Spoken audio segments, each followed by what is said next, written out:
minutter til, at vi for alvor tager hul på aftenens race og det første heat, så jeg sender for en kort stund stafetten over til vores engelske kolleger, der er på plads på Manmore Green i Wolverhampton. And good to see Troy Batchelor, the Australian, back in business after his winter injury. It's live Elite League Speedway on a busy bank holiday. A great weekend of sport rounded off here at Monmore Green, Wolverhampton against Kings Lynn Stars. And a bumper crowd here as well. They've come out in big numbers. They enjoy their speedway here in the West Midlands. Great to see a huge turnout here today, as there has been up and down the country. Hi there, welcome along. Yes, Wolverhampton, a revamped Wolves side. They only kept 2 riders from last season. Peter Adams and Chris Van Straten, the management here, said they had to do something to get it right. So far, so good, Kelvin. Yeah, it was working very well, and they did need to do something. Wolverhampton is a team that's been used to success, and there was unrest on the terraces. And this season so far, they've proved to be a real hit, and a team that's solid and riding very well indeed. Yep, riding superbly. And the results from elsewhere today on a busy bank holiday Monday in the National League, the Premier League and the Elite League at the National Stadium. Bellevue's first home win in their new stadium, 50-42 against the Coventry Bees. And at the Abbey, Swindon 44, Poole 46. Bumper crowds at both venues, packed out, great to report. The league table, Kings Lynn bottom but 1 on 12. They need points. They do have a home meeting this Thursday against Wolverhampton. Wolverhampton are on 21. Lakeside Hammers are the leaders, but Wolves looking good in the top 4. Well, they've only raced 8 meetings and they've got 21 points, and you've got to believe that they're looking very strong in that position. Kings Lynn on 8 meetings the same, but only 12 points, so work to be done for them. So meetings like this, they really do need to be trying to pick up some league points on the road. Yep, each team then races 28 meetings in the Elite League in the race for the top 4. It's on. Let's take a look at the home side here, Wolverhampton.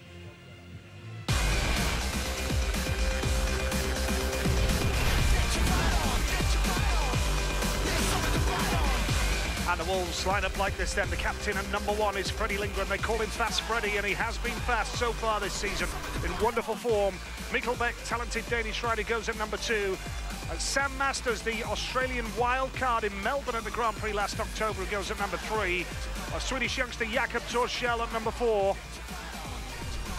5 is Jonas Kilmacorpy, a very dependable club point scorer. Down at reserve, talented teenager Max Clegg at number 6. Kyle Howarth, a real powerhouse reserve, at number 7. Who's your man to watch, Kel? I'm going with the number 1, Freddie Lindgren. He is revitalised. He's had some difficult seasons in recent times. I sensed at the end of last year, in actual fact, he was actually thinking about packing the sport up.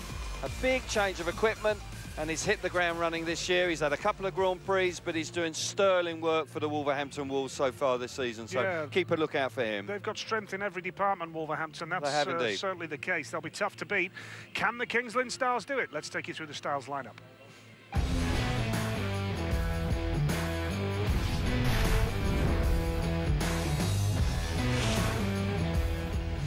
So the Kings Lynn Stars have Mads Corneliusson back at the club this season. He's the skipper of the side and rides at number 2. Now, the Grand Prix star Niels Christian Iversen initially said that he was going to sit out British racing this year, but he started the season to help them out. He's still doing a great job for them. No doubt they'll be hoping he sticks around for a while longer yet. He's the number 1. Robert Lambert is at number 3. Talented young British rider and a World Under-21 finalist now as well. Kai Hülkenberg, the German, in his first full season of British racing at 4. Riding at 5, Troy Batchelor, former Grand Prix rider from Australia. He missed the start of the season with injury. He's back. And at reserve, Adam Roynan goes at number 6. And Lewis Rose is at number 7. Kelvin, your Kings Lynn man to watch. Well, I've gone with Troy Batchelor, Nigel. As you rightly said, he's had a difficult injury that he sustained in the winter with a broken arm. It's taken him some time to actually overcome that. We know that he's top quality, and if he hits the ground running, then he could be the difference this evening. But Troy has suffered with that. It is not an easy injury, the top part of your arm to come back from. So if Troy can get a whole hatful of points here this evening, then I think that the Kings Lynn Stars could put some pressure on the home team. He's the key man. Is it too much to say that if Batchelor scores, Kings Lynn will score well tonight? Is that too much to say for one rider? I think he's going to have a significant effect on the team. I think Iversen and Robert Lambert have been riding very well, and Troy Batchelor, that third heat leader, kicking in with double figures, could be the difference. We look forward to the action. You've seen the two teams ready to do battle. Our team here this evening, down on the track side, is our man Chris Louis, but building up to the action down in the pits, here's Sophie Blake. Thanks very much, Nigel. Yes, I'm going to chat to Sam Masters first. Sam, Wolverhampton have had a stunning start this season. The team must be feeling really good. Yeah, everyone's sort of firing all together at once, and we all get on pretty well, and yeah, and that's definitely a key. If everyone's happy, then we can ride good. And the guys have a 100% home track record at the moment. You want to keep that, don't you? Well, that's the plan, and the telly always makes a little bit different feeling in the pits and that, but I think we're all up for it, and it's got to keep having fun. The management did a big call out to get the fans here today for a bank holiday one, and they've come, so you're going to have a lot of support here. Yeah, well, that's a good thing for the telly, and it's a good thing for bank holiday Monday, and everyone's come out, and the weather's pretty good, so yeah, it should be a good day for everyone. And personally for yourself tonight, you've stepped up into a heat leader's role. How are you feeling about that? Are you prepared? I didn't really think about it until now, and so yeah, it should be. Just keep doing what I'm doing. I didn't get here for no reason, so just keep riding me bike the way I am, and hopefully it's good. All right, best of luck. Thanks very much. Right, Robert, I shall chat to you now. It's been a difficult start for Kings Lynn. A lot of injuries affecting the team, but the good news is Troy's back. Yeah, no, that was a hard start to the season. Now, obviously, we've got Troy back. It's great, you know, but we lost one and gained another. You know, we lost Rory, which is bad, and but we gained Rory. Troy, sorry, and yeah, you know, we're going well. He's going well. You know, his first two meets done good. So hopefully he can do the same tonight, and also all the boys can do well as well. And yeah, hopefully we'll come away with a result and break their record. Absolutely, and also you've got Niels, who's agreed to stay until at least midsummer.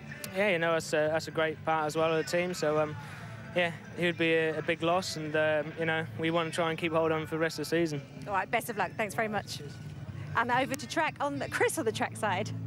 Thanks, Sophie. Yeah, down on the start line here, the Monmore Green track staff have been busy preparing a perfect track, I would say. It looks fun to ride. It's slick coming in. Every rider will enjoy riding the track tonight. There's plenty of grip out wide coming out, and the Carlson corridor, as ever, is down low. It's actually looking narrower and narrower every time we come. I think that's pretty much designed to make sure that the home riders have the best chance of being able to use it rather than the away team. It is difficult to make a tight turn and make that work, but if you do make it work, then it's a definite advantage. The start line looks pretty even all the way across, and well, Wolverhampton have made a fantastic start to this season, especially here at Monmore Green, and they're going to be looking to continue that tonight.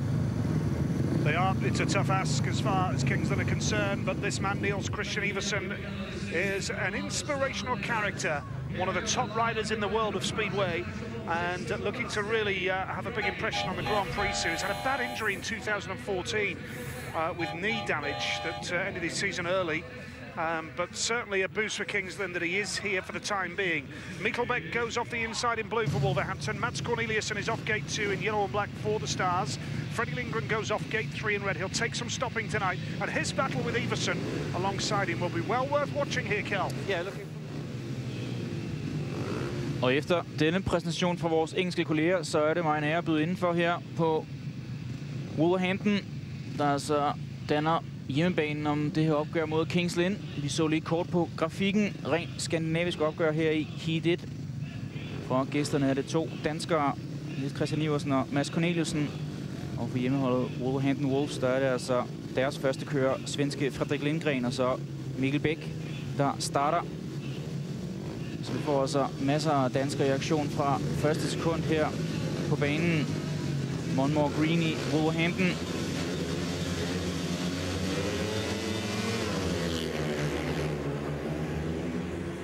Og vi får Kings Lynn. Allerede styrt i første heat. Spændende at se, om vi får lov til at fortsætte. Lad dog til at allerede første sving, og så får vi allerede den første afbrydelse. Niels Christian Iversen, der er nede og bide i slakkerne fra start af. Ligner altså lige, han får kontakt med det er Frederik Lindgrens baghjul, der lige rammer danskeren.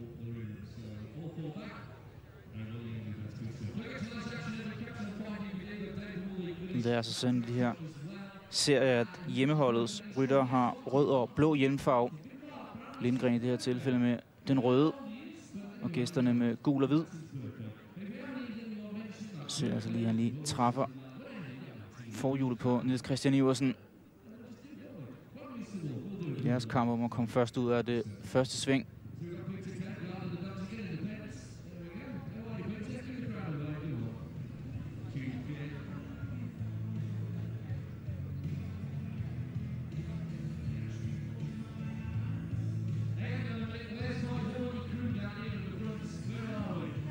Obviously, we're talking about what a great start Wolverhampton have had to this season. You must be pretty happy. Yeah, it's 6 wins out of 8, I think it is. So it's the best start we've made for a very long time. So obviously we're happy, just trying to keep it going. You made a lot of choices over the winter, didn't you, that you were going to make these changes to the team. A lot of people had said that over the years you hadn't been ruthless enough, so this you were. It must have been quite a hard decision to make, but it's working. Yeah, I mean, we've got quite a full retain list here at Wolverhampton, and I suppose in years gone by we've been guilty of just fabricating the team by picking from within that stockpile of riders. But now there comes a point where that's not going to work anymore, and you've got to turn a new leaf over. And you know, we fabricated a team here of fairly new face. I think we've got 5 new riders in this team, and yeah, they've all gelled straight away, and you know, the results have followed. They're all saying how much they're enjoying riding for the. They're all saying how much they've enjoyed riding for the famous Wolfpack this year. I think Jonas said it's the best team spirit he's experienced in something like 16 years, which says a lot. Yeah, I mean, we're proud of that. You know, it's nice to read those comments, and as I say, it's difficult, you know, when you've got so many newcomers to sort of, you know, piece everybody together and, you know, make them comfortable with one another. But we managed to do that, and yeah, they're all fighting very hard, and long may it continue. You're going to keep that track record tonight? Well, you know, this is a bit of a banana skin meeting, I think. You know, King's Lynn have got riders in their team who can hurt us, so got to be on your guard all the time. Well, best of luck. Thank you. Back to Nigel and Kelvin. Ja, et interview med teammanager Peter Adams, der lige reflekterer over den sæsonstart, hans mandskab har lagt for land med. Biting the dust, Freddie Lindgren underneath him. The referee did not look at the replays. He called all 4 back without studying the replays. Let's see it again, Kelvin. You see there's clear contact there between the 2 riders. Freddie Lindgren was aware that Iversen had made a very good fist of it coming from the outside. My opinion is that Freddie Lindgren is fortunate to get away with that. He actually allows the bike to run across, and he takes Niels Christian Iversen quite clearly. So I think this is a great angle as we're coming in here. Iversen's there. There, you just see Freddie Lindgren straighten up. There is clear contact, and Iversen goes down. So, of course, you have the opportunity to put all 4 back. But I think on another day, that angle there, you can see Freddie is aware he's there. He's allowed the bike to straighten up, and Iversen goes down as a consequence of it. Lindgren a lucky man then, in your view? Very much so. Very much so. Well, he's back in the restart, all 4 riders, and the 2-minute time allowance is on for the riders to get up to the start and ready for action. Don't get me wrong, Nigel. Number 1. Yeah, they're going to get ready for heat number 1, but it'll be good to see the 2 big hitters going head-to-head. Of course, it would have been, you know, we want to see 4 riders in a race, but maybe a little bit later on in the evening, that may have been different. Do you think Rob Lyon, the King's Lynn team manager, will be a little bit annoyed? I wouldn't be surprised if he's had a word with the referee over that. You know, I would think he would have done. Iversen, of course, is a class act. He's been working very hard with his equipment, I know that, because he hasn't been happy with the setup early in the season. And his form for the King's Lynn Stars, even though he's been testing a lot, has still been remarkably good. And he knows his place well. It's the sort of track I'm sure he'll enjoy. So it'll be an interesting matchup once again. Jeg hører altså lige vores engelske kolleger. Altså heldig herren i billedet med rød hjelmfarve. Frederik Lindgren, han stiller til start. Og altså ham, der søgte kontakten mere end Niels Christian Iversen. Sendte danskeren i jorden. Men alle 4 ryttere får lov til genstarten her i Heat 1. Og som sagt, Niels Christian Iversen med hvid hjelmfarve på yderbanen inderst. En anden dansker, Mikkel Bæk. Og så får vi altså på ny en duel mellem de 2 klubbers første kører, Lindgren og Iversen, side om side.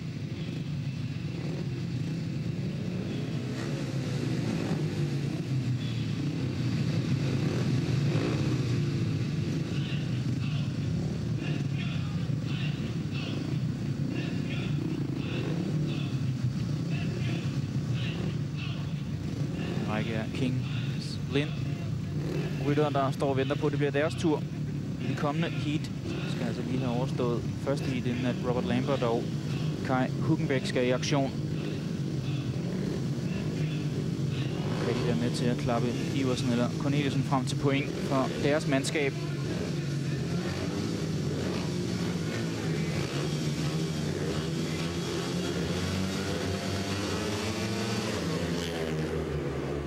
Og det er igen de to. Den her gang er det svenske Lindgren, der kommer bedst fra land. Aktuelt er det begge Wolverhampton-kørende, der er i front. Niels Christian Iversen lægger pres på Mikkel Bæk. Fortsat er nogle danskere, der afviser både Corneliussen og Niels Christian Iversen. Komfortabel føring til Lindgren. Han kører ud på tredje omgang. Det er også som om, at Christian Iversen arbejder på at få Bæk inden for rækkevidde, hvor han kan sætte et angreb ind. Forsøger sig indenom nu her. Afvist i sidste omgang. Ligner altså, at Frederik Lindgren kører 3 sikre point hjem til forhåndsfavoritterne for Wolverhampton Wolves. Og det bliver rent bord til hjemmeholdet. Kommer suverænt for land med en 5-1-føring. Tager den altså fra front, Frederik Lindgren. Og gør sig berettet til, at han er aktuelt første kører i Wolverhampton Wolves. 1 point til Niels Christian Iversen, ingen til Mads Corneliussen.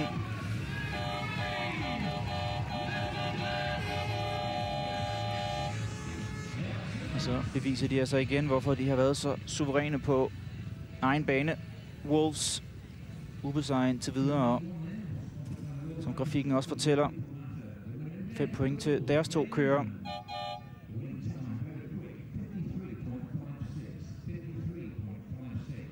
Så formåede Niels Christian Iversen ikke at følge op på det, han præsterede, da han senest var i aktion for Kings Lynn. Gjorde rent bord, 5 starter, 5 sejre, 15 point til danskeren. Nu skal der altså rettes op på, når han skal i aktion næste gang.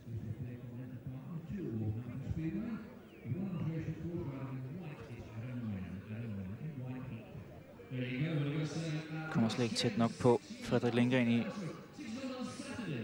det første sving. Så perfekt udført af deres team, hvordan Mikkel Bæk han ligger som en lille buffer og baner fri bane for Frederik Lindgren. Just grabbed him coming in. Freddie, great start for her. Wolverhampton, good start for yourself.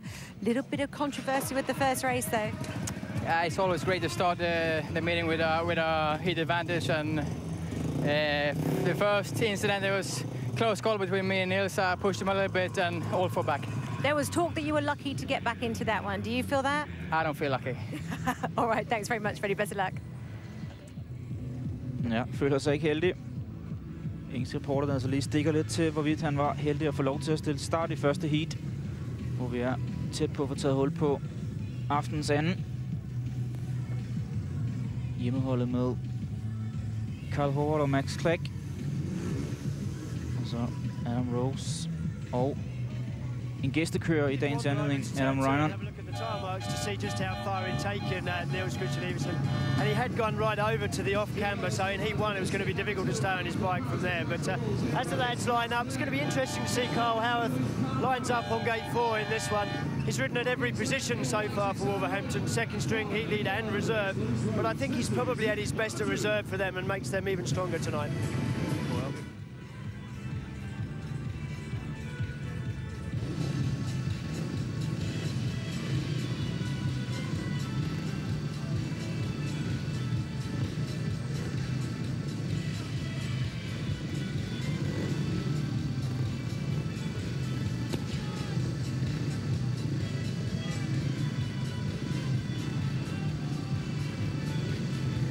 Så det var Frederik Lindgren for den her anden yderste position, der tog starten i det første heat. Spændende om Lewis Rose, han kan kopiere det kunststykke. Svenskeren. Fokus på en af de nationale helte, Carl Howard. Og 2 en af de lysende talenter i British Speedway.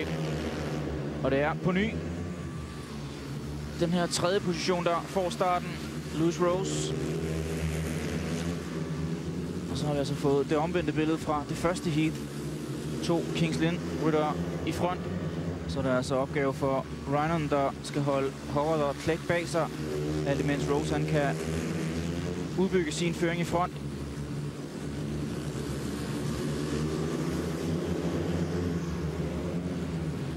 Ligner altså, at de bringer balance i regn. Skal vi også gerne lige holde cyklen på banen. Rynon ramte altså et ujævnt punkt på banen. Howard lægger bestemt pres på Rynon, så skal han altså holde den kørende nu her. Det ligner tæt ind fra en 52. Afviser ham også i det sidste sving her. Bliver det 5 point til gæsterne for Kings Lynn. Det gør det. Udligner til 6-6. Med lodder og trisser, at gæstekøren om Rynon, han holder Carl Howard bag sig. Et enkelt point til Howard, der sikrer, at Wolverhampton får et enkelt point med herfra. 6-6. Det er altså sådan, at vi skal køre 15 heat denne aften, så alt i alt 90 point at køre om. Og i Kings Lynns seneste opgør mod Swindon for et par dage siden, der endte den altså uafgjort 45-45. Og også uafgjort efter de 2 første heats. Tog den for front. Skærer fint ind foran Lewis Rose, og så er det altså hans holdkammerat Aaron Rynon, der holder de 2 Wolverhampton rytter bag sig.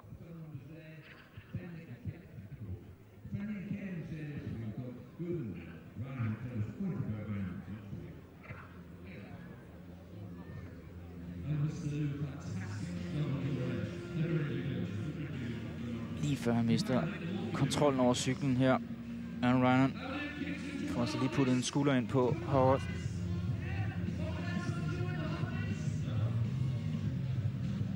Jeg tror, han er glad for at se det ternede flag.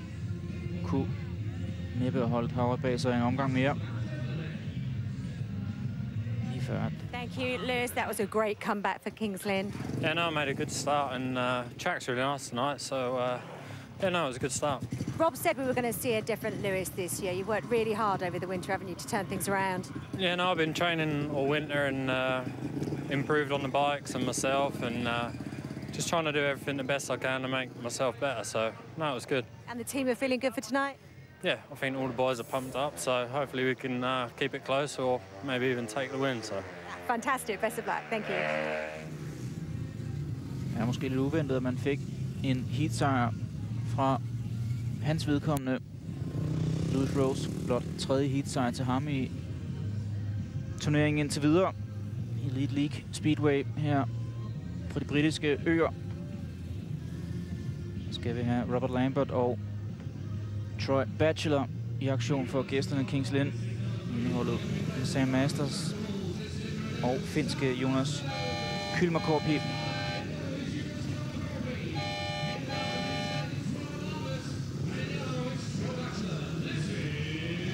Lambert med hvid, Batchelor med gul.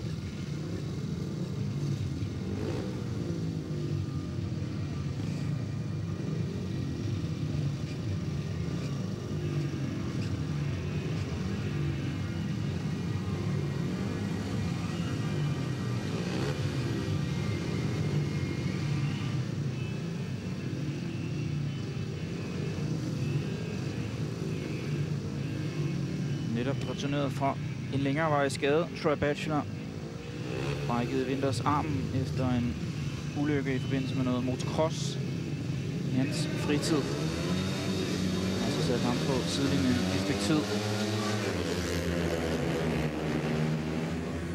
Nu er det Masters med starten fra Wolverhampton. Presset på yderbanen er Lambert. Får så lige tvunget cyklen foran Wolverhampton-rytteren. Ser så en smule grogget ud. Batchelor presser dog Kylmäkorpi i øjeblikket. Kamper om det ene point i det bagerste af feltet. Forholdsvis komfortabel føring herude på 3. omgang fra Robert Lambert. Han er oppe i kamp om det ene point nede på 3. pladsen. I øjeblikket Kylmacoppi, der holder Bachelor bag sig.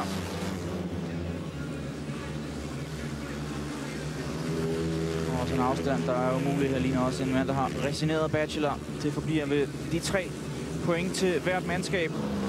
Og på 9 begge samlet. Efter de første 3 heats. Og et billede, vi har set i de første 3 heats, at den her, der ligger ud med starten, altså også formår at tage den fra front. Fin omgangstid af Robert Lambert, de 54 sekunder. Godt et halvt sekund langsommere end banerekorden sat af Ty Wulffinen for et par år siden. Den engelske superstjerne inden for Speedway, Ty Wulffinen, har så tidligere haft sin gang her i Wolverhampton. De kolde facts for Heat 3. Robert Lambert med topkarakter. Sam Masters og Jonas Kylmacoppi sørgede for 3 point til hjemmeholdet. Og ingen til den tilbagevendte Troy Bachelor. Må fortsat lede efter sine første point.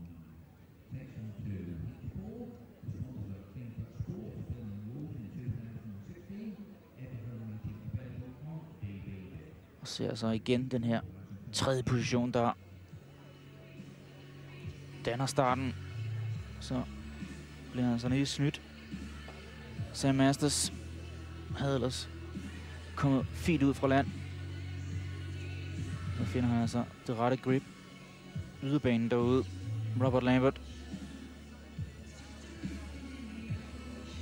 Og smider Australieren udenom.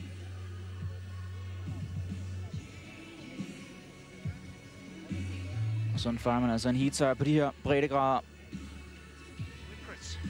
Thanks, Nigel. Yeah, down here with race winner Robert Lambert. Robert, cracking first ride, especially off gate 4. Not always easy in the early heats. Yeah, you know, I see what happened to Niels in the first heat, and obviously it's hard getting across from 4, but I made the jump and just got there, and there's a nice bit of dirt on the outside now, so I managed to pull me around, so pleased with a win. It's been an indifferent start to the season for the Stars. It's been a tough season so far with injuries. Troy's now back. You can see this team can settle down now and start getting some results on the ride. Let's hope so. You know, I mean, we obviously had injury with Rory, and now Troy has come back. So hopefully everything will settle down good, and you know, hopefully tonight will be start of some new things. But there's a long night. Great start tonight. Well done. No worries, thank you. Ja, et par kommentarer. Han altså godt vidste, at den her ydebane ikke er den mest attraktive i starten af serien her. Men så altså sit snit til at snige sig vej forbi Sam Masters. Skal vi have afviklet 4 heat.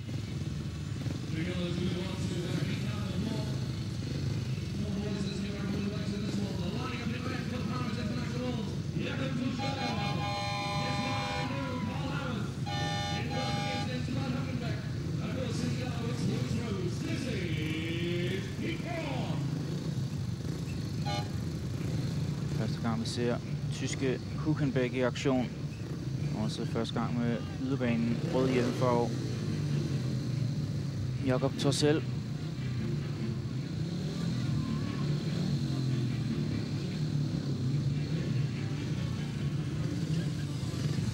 Blot 20 år. Født i Åtvidaberg i Sverige. Det er altså hans første start. Hülkenberg også med hvid hjelmfarve. Og det bliver svenskeren Torsell, der får starten. Og går fuldkommen galt for vores tyske ven derude, Hülkenberg. Og han har altså lang vej til pointene for rytteren for Kings Lynn. Har dog i øjeblikket en anden plads, de skal prise så lykkelige for. Suverænt udlæg af den kun 20-årige svensker. Jeg er altså inde på grafikken, at Kai Hülkenberg han har forladt det her Grand Prix, så et rundt 0 til tyskeren. Og det er altså op til Lewis Rose at fortsætte hans flotte start på det her opgør. 2-3 point i hans første heat. Ligger til 2 i øjeblikket. Kan altså ikke ændre yderligere ved, at Jakob Torsell han kører 3 point hjem til en 13-11-føring for Wolverhampton.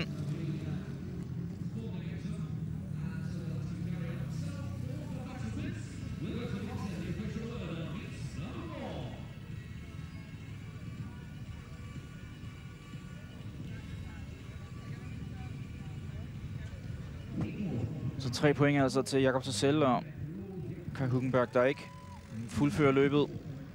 2 points føring til Wolverhampton, der også var klare favoritter, inden vi fik taget hul på det her opgør. Kan altså lige ane ham med hvid hjelmfarve, går altså allerede helt galt i første sving. Rammer lige det yderste af banden derude. Og så havde han altså ikke behov for at køre de resterende 3 omgange.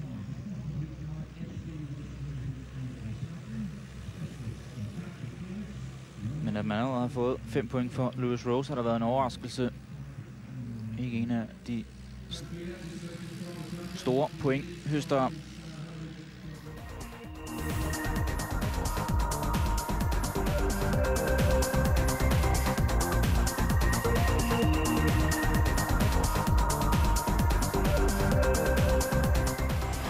Velkommen tilbage til Wolverhampton. Monmore Green her i det midtengelske. En føring efter de første 4 heats på 13-11 til hjemmeholdet, ganske som forventet. Har altså ikke fået de helt store danske præstationer indtil videre.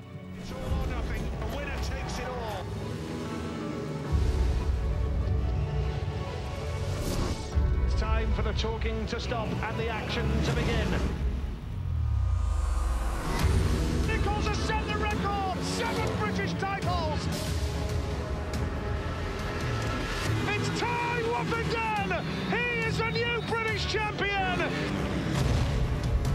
Not only is the British title on the line, but who will book the wild card spot at the British Grand Prix at Cardiff? It's the British here at Wolverhampton. Oh! Get it out of shape! This is what the British Championship's all about. This is something to get excited about. Who will be British champion? What's up, Peter Kerr? What's the matter? We're on the radio.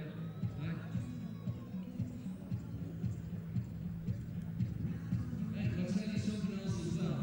If you look on the centre green, our rating there looks like 616. Have you noticed? 4 Bellevue riders in that meeting as well. Looks wide open to me. It is, and it's at a new venue. Some of the riders may not have even actually had the opportunity to race there, so it will be an open meeting. I do believe that Craig Cook and Scott Nichols, the home team, will, you know, they should have some sort of an advantage. But when you look at Robert Lambert here this evening, it really will be a delight.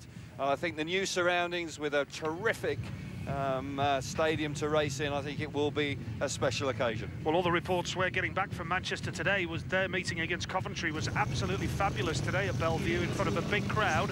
Some great racing and fantastic facilities. I can't wait to go there. I'm really looking forward to it. I think they're recapturing the days of the Hyde Road. Skal have taget hul på 5. heat. 2 danskere stiller til start. Rød hjemmefarve for hjemmeholdet Mikkel Bæk. Og så hos gæsterne Mads Corneliussen. Og så står noteret for et rundt 0 efter hans første optræden i heat 1. Bedre gik det for hans landsmand for Wolverhampton Wolves. Holdt altså andenpladsen og gav plads til Frederik Lindgren. Træner Rob Lyon. Kan være OK tilfreds med det, han har set, for hans kører de første 4 heats på nær udviklingen i heat nummer 2. Rotterdam point til ulvene fra Wolverhampton.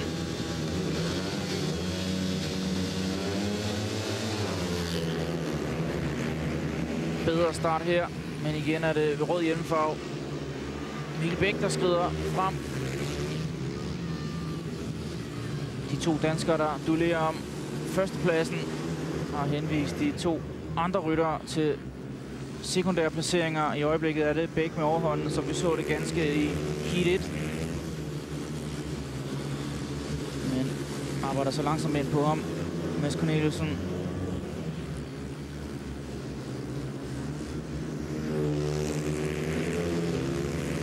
Så 2 kampe i det her heat.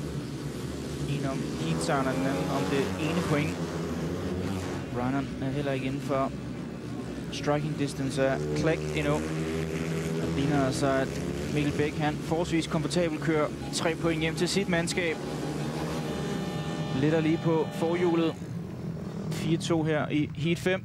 Udbygger føringen til 4 point nu til Wolverhampton Wolves. Vi har set, hvor vigtig den her tredje position indtil videre har været. Passer altså bedst til banen i øjeblikket.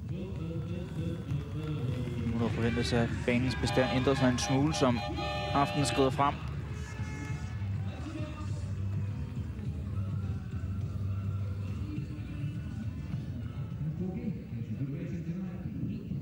Tre point til ham og Heat-sejr nummer 19 i dette års Elite League for Mikkel Bæk.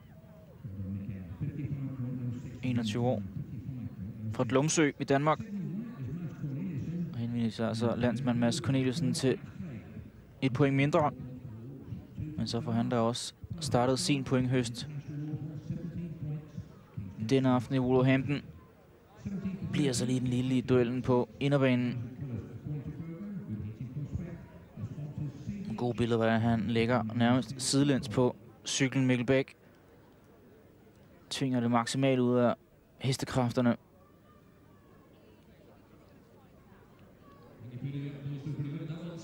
Og lige momentet, hvor at Max Clegg, han smutter forbi Adam Ryan. Imponerende nok, at Australien han overhovedet holder sig på cyklen. Yeah, it was tough one in the first bend. Mads was pushing it wide, so I had to go in wider, but I gave a little bit back on the straight again. Well, you said you've had a bit of a difficult start to the season. It's been a bit up and down, but you brought your favourite engine back over from Denmark, and has that boosted the confidence? Yeah, it definitely has. It's been a hard season for me in the start, and I haven't really get out the gates and no speed, so it's nice now that I finally have an engine that I know that goes good on out the start and on the track, so it makes them a bit more comfortable and confidence better. And the team's now 4 points ahead. Yeah, it is. It's good. Keep doing that. All right, best of luck. Thank you.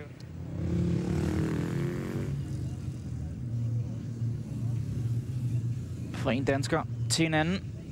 Med hvid hjelmfarve. Niels Christian Iversen skal forsøge at revancere sig for hans første heat. Med så har han tilbagevendte Troy Batchelor med gul hjelmfarve. Skal altså op mod svenske Jakob Torsell. To fuld plade i hans første optræden.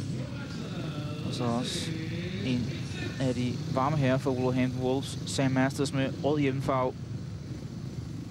Så de får bestemt deres at se til Kings Lyns rytter i den her heat nummer 6. Der er et enkelt point til Niels Christian Iversen i hans første heat.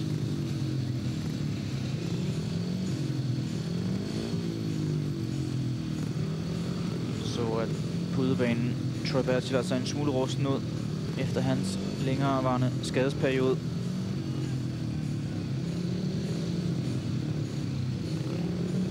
En, der i de senere sæsoner har scoret flittigt med point til sit mandskab.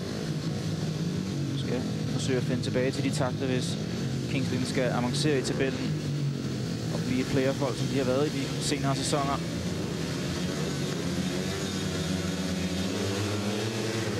Og kommer slet ikke for landet. Christian Iversen spørgsmål, han kan tvinge cyklen indenom. Skidt starter danskeren.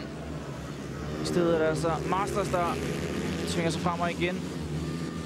To ryttere for Wolverhampton Wolves, der tager de første positioner fuldkommen tilbagelagt. Det er Troy Batchelor. Niels Christian Iversen har ikke opgivet over at få mere end 1 point ud af det her heat. Ligner han forsøger at angribe ind op på svenskeren Torsell, og det lykkes altså. Danskeren veksler sin position fra 3 til nummer 2. Stadig en omgang tilbage for at indhente Masters. Sidste omgang for Australien. Bliver presset hårdt af danskeren i øjeblikket. Det lige også et angreb på inderbanen af Niels Christian Iversen. Fremragende kørt. Skal han holde den? Det kører det højt. Det ender med, at Masters lige akkurat tvinger den foran. Fremragende action her i heat nummer 6. Ender altså med heatsejr til australske Sam Masters. Hårdt presset af Niels Christian Iversen, der bestemt gjorde, hvad han kunne for at give en heatsejr til Kings Lynn.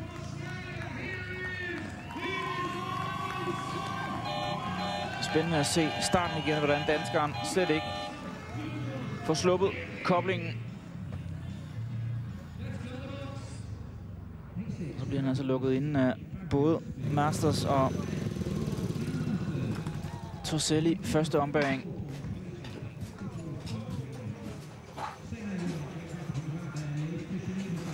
Og så en smule frustration i øjnene på Niels Christian Iversen. Får starten igen her, hvordan han slet ikke kommer afsted. Klogt intelligent der. Sam Masters at lukke døren med det samme. Var altså helt nede som 4 mand. Der får han rigtig godt fat i banen. Tilfældet er det samme for svenske Torssell.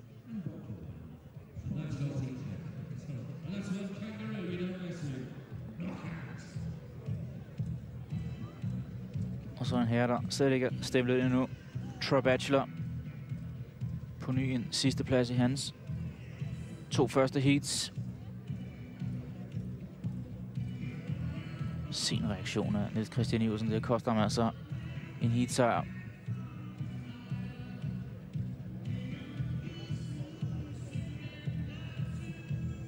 He's not very happy. He's come into the pits and you've watched the replay. You're not very happy about the call, are you? No, I was convinced there was going to be a rerun. You know, he went before the tapes went up, and I think it's poor refereeing. I think it was poor in the first one. I got taken straight off and in the first corner, and yeah, I think the referee is having a pretty bad day. Do you feel cheated from that race? Because obviously you put on a really good battle there.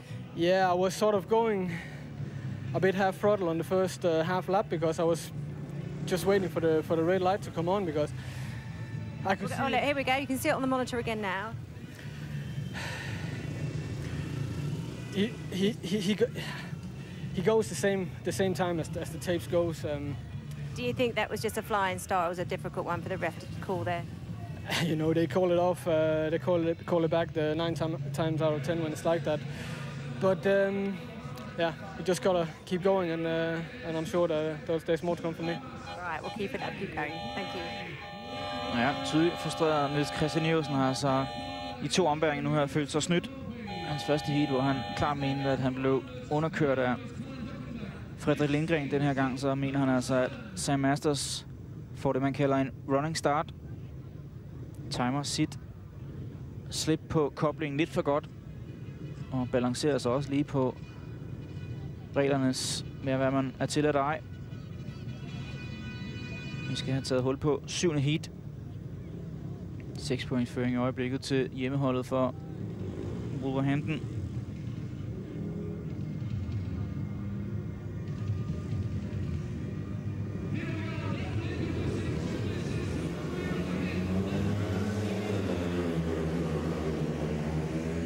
Og på ny er det med rød og blå hjelmfarve hjemmeholdets rytter, der får den bedste start. Og igen er det altså tyske Kai Hülkenberg, der slet ikke kommer med. Mister feltet fra første øjekast. Må hænge deres hat på, at Lambert kan køre nogle point hjem. Presser i øjeblikket Lindgren om de 2 point. Forsøger angreb på ydersiden. Lukket første omgang af svenskeren. Og i øjeblikket er det altså en anden svensker, Jonas Kulmakorpi, der fører på vej ud her på 4. sidste omgang. Det er altså en 5-1 sejr, det her heat nummer 7 til hjemmeholdet. I gang med at banke deres favoritværdighed godt på plads. Bliver presset, og jeg tror så, han sniger sig forbi. Kører for... Ej, den er tæt, den der afslutning på 7. heat. Sejren er der ikke nogen tvivl om. Den går til Jonas Kulmakorpi. Spændende at se på gengivelsen her, hvorvidt Robert Lambert, han altså lige får tvunget cyklen ind foran Frederik Lindgren. Der får vi den her. Får han med hvid hjelmfarve, altså lige presset foran. Nej, det bliver i stedet for svenskeren med rød, der tager de 2 point, og dermed en 5-1 sejr til Wolverhampton. Og også sige, at det er marginalerne, der i øjeblikket går Wolverhamptons vej. 26-16 ført i øjeblikket.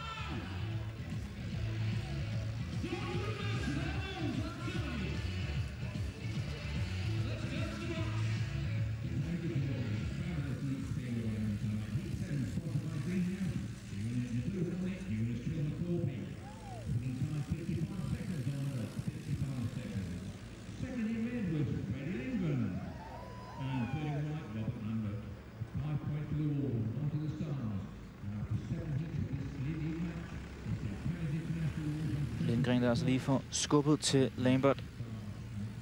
Og det baner altså vejen for en anden svensker. Kigger så lige bagud.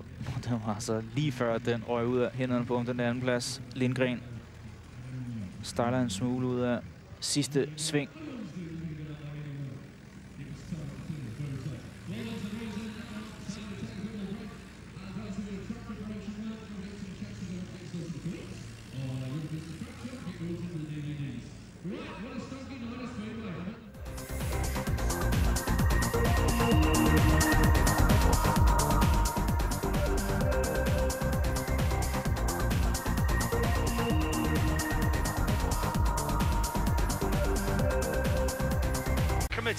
Having a big crowd at Monmouth Green as well.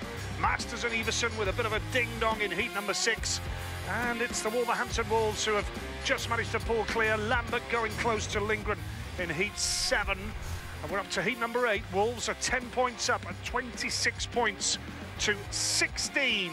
That's the score. And that means Kings Lynn can go for a tactical ride. But the breaking news here, they're going to wait. They're not going for it in heat number 8. Now, earlier this evening, there was a minute's applause. We know what a dangerous sports speedway is. And sadly, over the weekend, it was confirmed on Friday, actually, in Poland, that the talented teenage rider Christian Rempala sadly lost his battle after serious head injury sustained in a Polish league meeting a week last Sunday. Our condolences and sympathies go to Christian Rempala's family and friends. Tough sports speedway, it's dangerous, and sometimes we can take these boys for granted. They go out there and they put it on the line for our entertainment, Kelvin. Yes, it is, and very sad for the young Rempala, just a teenager and a huge future in front of him, desperate for the family, and of course, all our best wishes to them. But every now and again, you get a stark reminder of how tough the game is. Very much so. Right, let's head down to the pits now, and here's Chris Louis. Thanks, Nigel. Yeah, with the Stars team manager, Rob Lyon. Rob, after a promising start, the Wolves have hit me with 4 heat advantages into technical territory.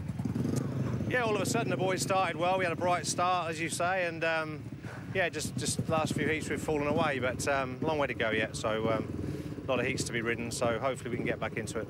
You could play a tactical here. What's your plan? Well, that's the big gamble, isn't it? You know, but no, we're gonna run it as it is. Lewis Rose coming in for Adam Roynan, but we'll see how that goes. But that's the gamble you take. But we'll probably leave it till a bit later. It's been a tough meeting so far for a couple of your guys. Hülkenberg's been struggling. This is a tight track, not the sort of thing he would be used to coming from Germany. But Troy, early days for his return, but he's struggling in particular tonight. Yeah, he is. I think they both could have done with a bit of hop shackle ale that I was drinking yesterday, you know, but we'll see. You know, it's a long way to go. Troy will get it right, I'm sure, Kyle. It's hard to come here for the first time, so I'm sure he'll get it right. Thanks, Rob. Okay. Interesting and good comments from Rob Lyon as always. He's a good talker, Rob Lyon, but he's... Ja, også fokus hos de engelske producer på den tvivlsomme præstation indtil videre af Troy Batchelor, altså vendt tilbage. Anderledes godt ud har det altså set med herren, der starter med gul hjemme for highlightet her i øjeblikket. Lewis Rose, normalt reservekører for det her Kings Lynn-mandskab, men 5 point i hans 2 første starter. Skal måske også til at få flere point for kontoen fra danske Mads Corneliusen, holdkaptajn på Kings Lynn-mandskabet. Og det er altså et heat som dette, hvor de meget gerne skulle nappe 5 point, hvis de skal gøre sig forhåbninger om at indhente den 10-pointsføring i øjeblikket hos Wolverhampton. Vi hørte lige hos teammanager hos Kings Lynn dernede, at de ikke vælger at bruge den her tactical ride, hvor man altså kan spille et kort og få dobbeltpoint ud af heatet. Afventer situationen et øjeblik. Skal altså have point på kontoen i øjeblikket, og det bliver desværre for dem med rød hjelmfarve, der laver starten. Svenske Jakob Torsell fiser det ud af heldigvis, for Kings Lynn har de både anden og tredje pladsen i øjeblikket. Og det er altså op til Mads Corneliusen at forsøge at fange svenskeren.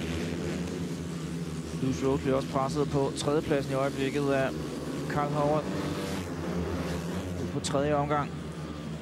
Og så er det netop Rose, der ryger i slakkerne. Rytterne får indtil nu lov til at køre videre. Rødt flag på banen.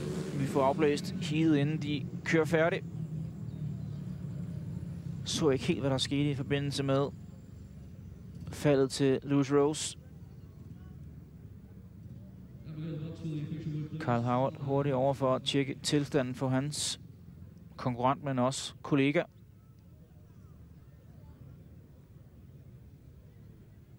Men jeg ikke håbe, at det er noget alvorligt for Lewis Rose. Han har altså præsteret særdeles godt indtil videre. Født og opvokset i Reading. Den 26-årige brite, der har kørt her i klubben siden 2014, altså i gang med sin 3. sæson i Kings Lynn. Og ikke andre nævneværdige meritter i Grand Prix-serierne.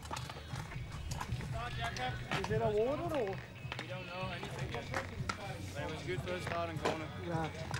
Had a good push out the corner. It was like when they ripped it up on that corner, it's like just... Og jeg hører altså lige, hvordan Mikkel Bæk lige fortalte til selv, hvordan tilstanden var. Endnu ikke nogen udmelding endnu på Lewis Rose. Jeg ser så, han får lige klippet og får en hård medfart op mod banden. Tager sig med det samme til hovedet.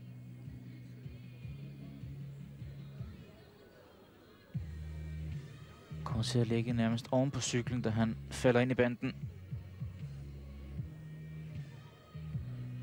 Det, der får særstyrtet er, som helt efter bogen, det der hyppigt sker, når vi har de her kollisioner. Ligner dog, at også at forhjulet, efter han rammer banden, også lige træffer hovedpartiet hos Lewis Rose. Og det medfører sig, som vi kan se på grafikken, blå hjelmfarve. Kyle Howard eksploderet af 8. heat.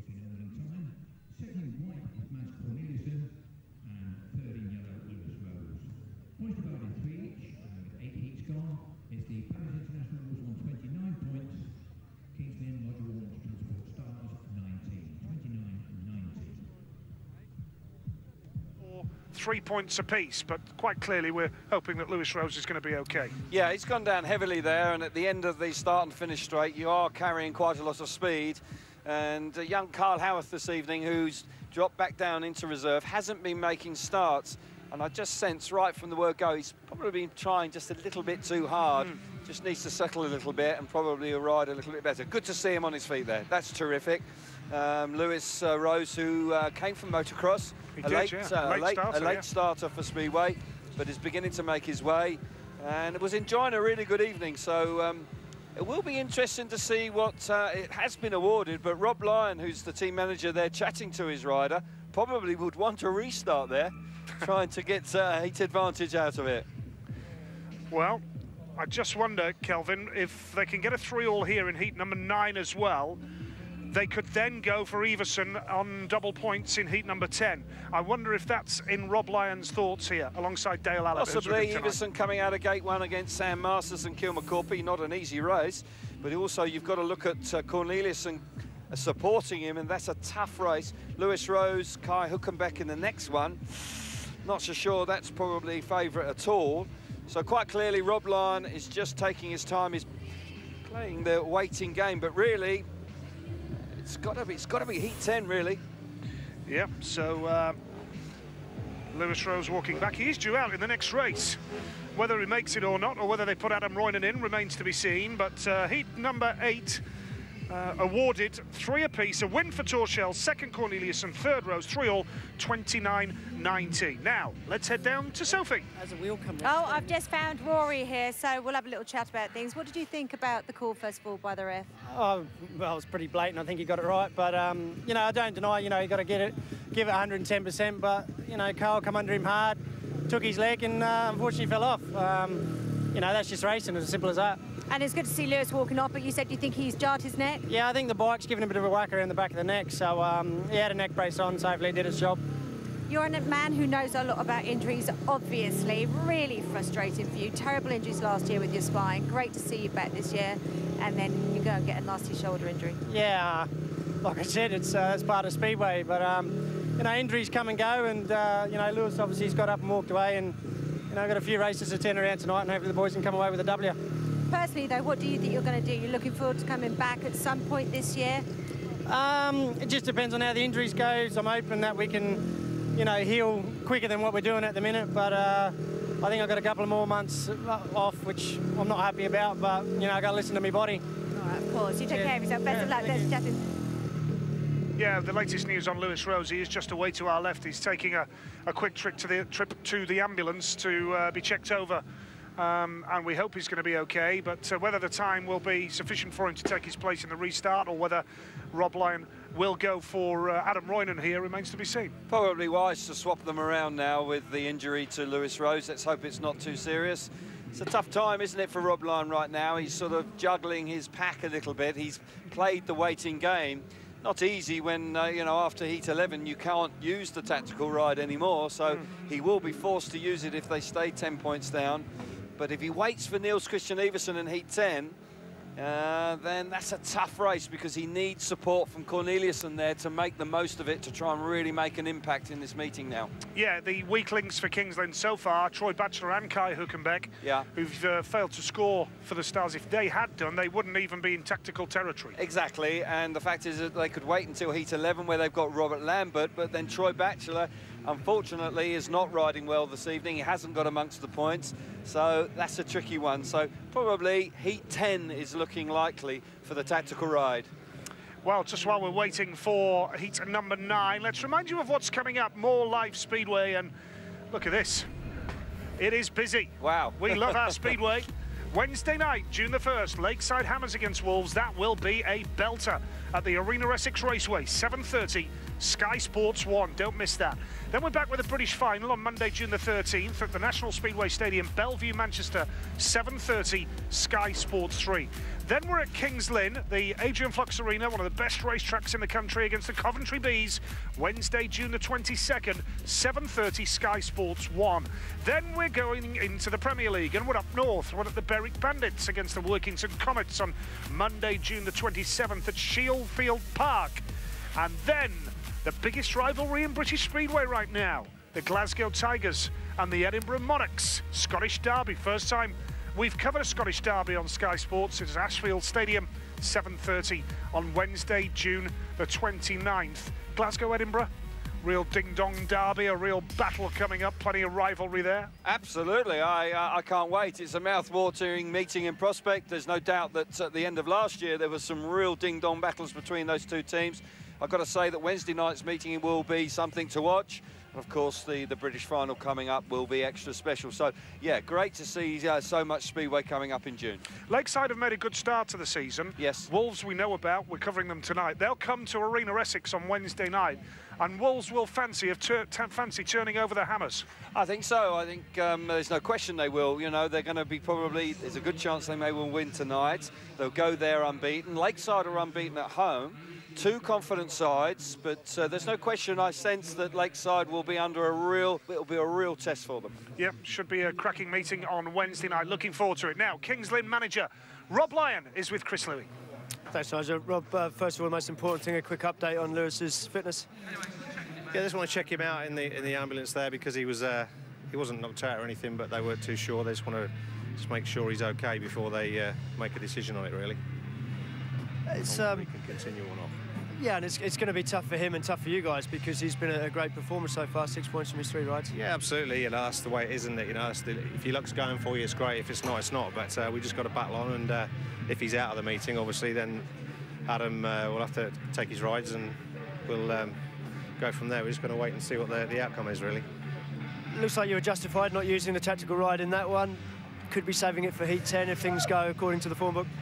Well, you never know. We'll see what happens, but yeah, we need to do something. You know, 10 down, we need to claw some points back. Obviously, don't want to let them get too far ahead, but we'll see what happens in 9.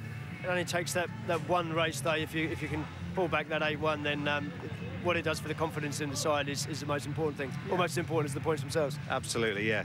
In these rules we have, you know, like you say, 8-1 is 7 points.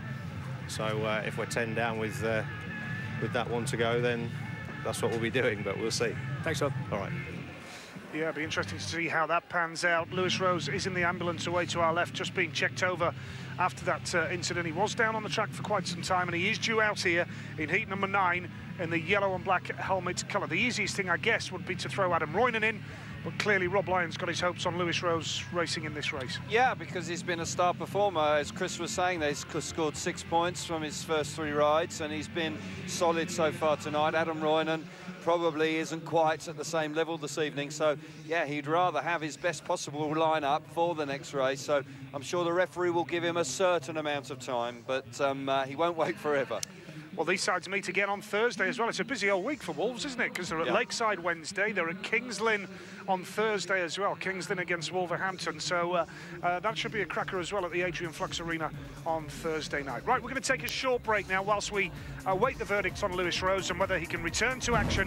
And we'll be back with heat number 9 when we come back in a few moments' time.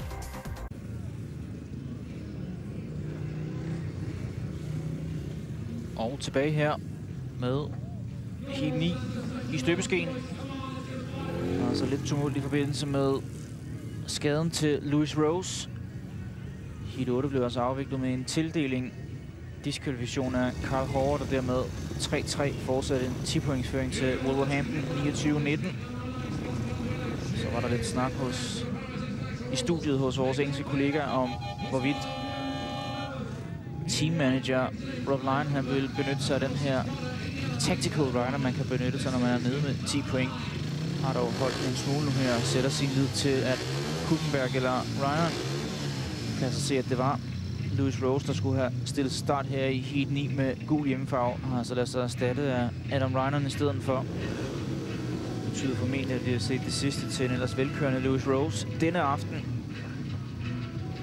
Ja, der har været velkørende.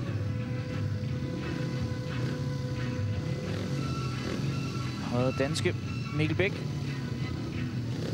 Rød hjælpfarve med nummer 2.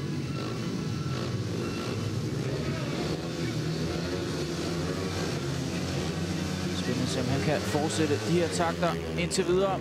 Det ligner altså, det er Bæk, der får starten med nummer 2. Tvinger sig ind foran holdkammeraten Howard. Så er det igen Wolverhampton, der ligger bedst for land.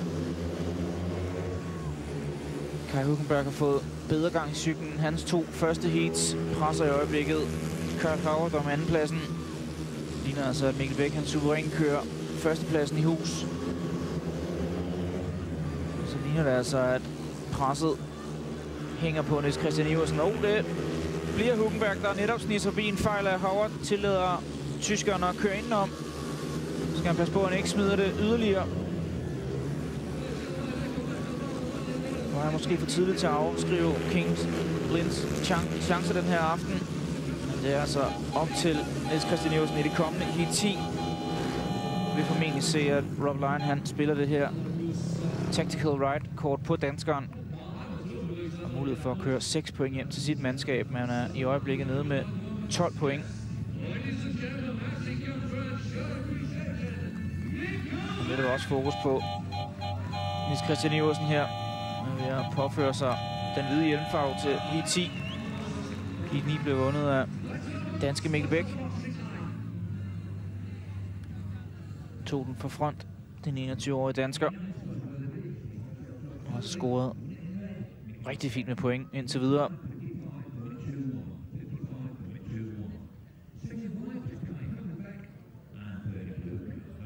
Godt arbejde af Kai Hülkenberg, der også kommer på tavlen. Lukreret på en fejl for Carl Howard og slog til, da den bød sig.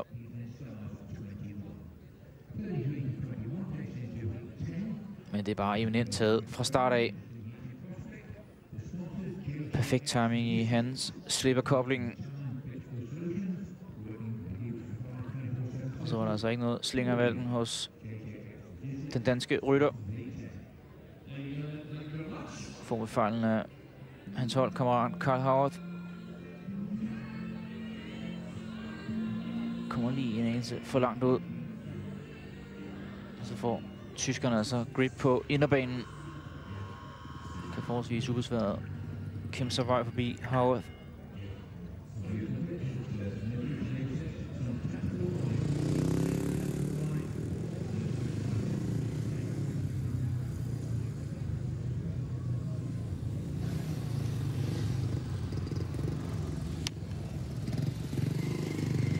så kan vi altså ane i bunden af grafikken, at Kings Lynn har benyttet sig af den her Tactical Rider.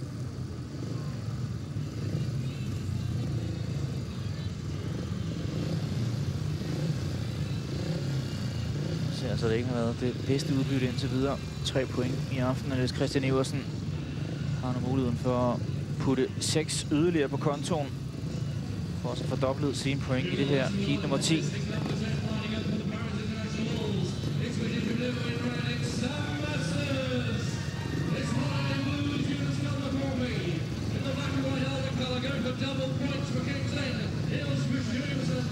Så det er altså akkompagneret af hans danske ven,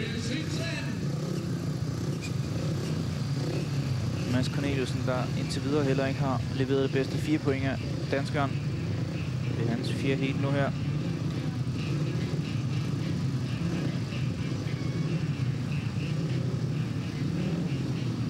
Har dog fordelen af at starte på gate nummer 3, der indtil videre har givet 4 ud af de 10 hits af Mads Corneliussen, så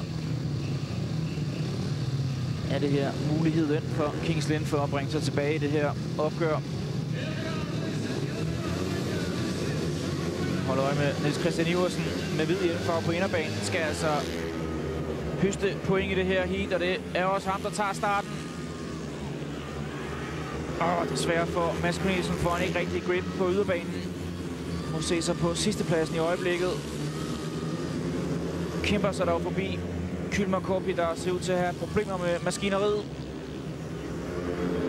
Ligner altså indtil videre en fornuftig disposition af Rob Lyon. Ligner altså danske Niels Christian Iversen. Han kører 6 sikre point ind i banken på Kings Lynns konto. Og i øjeblikket lidt for lang afstand for Mads Corneliussen til for alvor at kunne tro Sam Masters. Vi kan se her, blå hjelmfarve har Jonas Kylmer Korpi opgivet i året i det her heat.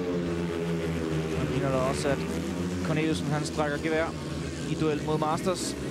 6 point til Niels Christian Iversen. Dobbelt lykkedes altså Rob Lyon.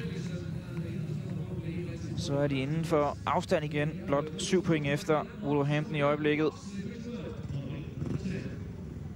Det er sådan, at det her Tactical Rider skal afvikles inden 11. heat, så det var altså lige før det var sidste chance for Rob Lyon. Smil på læben nede hos teammanageren hos The Stars. Var den helt korrekte disposition af ham. Dobler sin point Niels Christian Iversen 6 af slagsen op på 9 denne aften.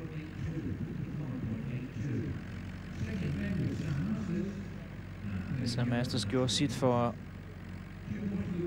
indhugget i Wolverhamptons føring ikke blev alt for stort.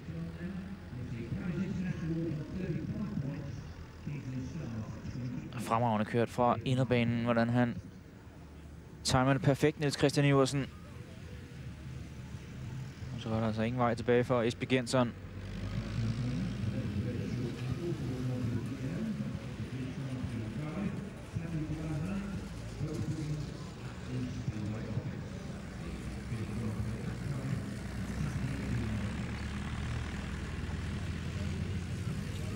Og han ligner altså også en mand, der var godt indebrændt efter hans 2 første aktioner. Følte sig snydt i begge henseender. Nils, you've given the team a chance. Yeah, it was good to finally get a win now. So brought us a little bit closer, but still a long way to go. It's been a difficult night, hasn't it, so far for Kings Lynn? We saw Mads just coming in looking very frustrated as well after that race. Yeah, it is frustrating, but just gotta keep going. We had a couple of tough decisions, but you know that's how Speedway is. We just gotta keep our heads up and ride our best. Well, there's still some heats to go. Yeah, we still have some races to go, and you know everything is still possible at this stage. So we gotta get our act together and win some more races. Okay. Better luck, thank you. Wow, Mads. Ja, lidt mere smil på læben hos Niels Christian Iversen efter de 6 point. Noget dog lige at høre, at frustrationen nu havde ramt kollegaer og landsmand Mads Corneliussen. Corneliussen med gul hjemmefor, der altså mistet starten helt, men arbejder sig bedre ind i, og netop Corneliussen i billedet. Frustrationen lysende ud af hans øjne i øjeblikket. Har ikke kørt de point hjem, som han kunne have håbet på i hans 4 første heats.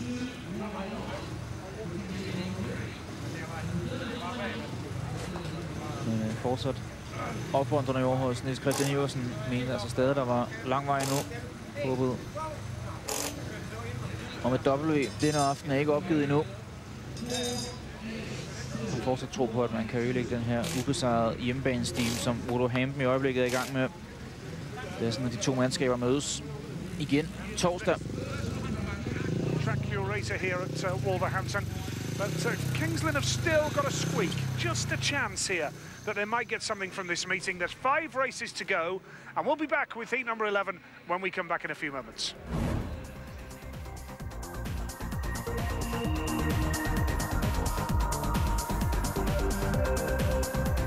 An eventful night at Monmouth Green so far. A good night of speedway racing, it has to be said. Wolverhampton have the advantage here, but only by 7 points with 5 to go. Mainly thanks to a tactical ride from the man in the black and white helmet colour, Niels Christian Iversen. Could have been an 8-1 perhaps, but Mats Corneliusson wasn't to be for him. Squeezed out, possibly by his own teammate early on. A little bit annoyed, Mats, but anyway, we've had 10 races. It's Wolverhampton 35, Kings Lynn 28, with 5 races to go. We're ready for action for heat number 11 then. The boys are getting ready for the race. Freddie Lindgren in the red helmet colour here with Mikkel Beck, and some real Wolverhampton legends here watching tonight. Sam Ermolenko, Ronnie Corrie, and Sam's brother Charles Dukey Ermolenko, who we've just spotted as well. So some real Wolves legends from the past here are watching on tonight. They're watching from the infield. They're going to be watching from heat number 11.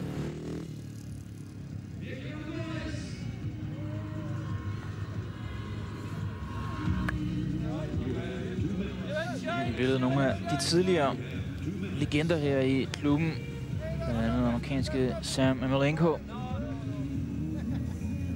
Flere gange verdensmester i Grand Prix-serien.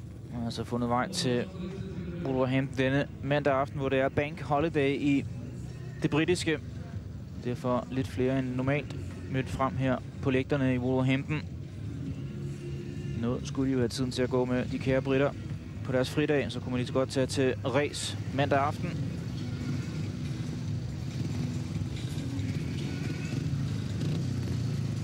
Vi kan se, at hjemmeholdets første kører, Frederik Lindgren, har fundet vej igen til banen. Rød hjelmfarve til ham. Han mangler altså blot 11 point for at sikre sig sejren i det her match mod Kings Lynn.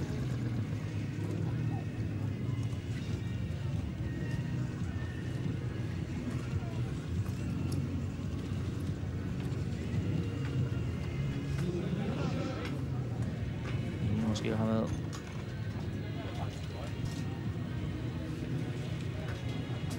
maskinproblemer hos Troy Batchelor.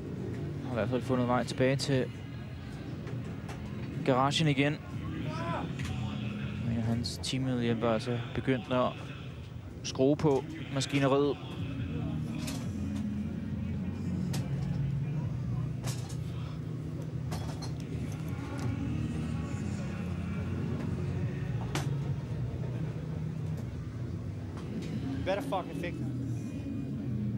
Ja, den besked var klar og tydelig fra Troy Batchelor. Og bliver altså til sit mandskab til at få fikset biken i tide. Og det gør altså, at Kings Lynn kun har en enkelt mand derude nu med hvid hjelmfarve. Robert Lambert. Så det er altså runneren, der i stedet for Troy Batchelor skal finde vej til den hvide linje.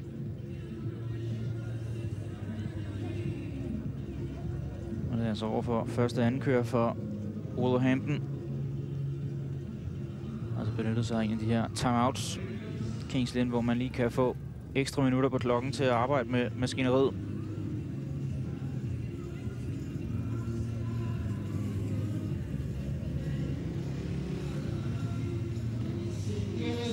Så kommer han som kaldet fra garagen.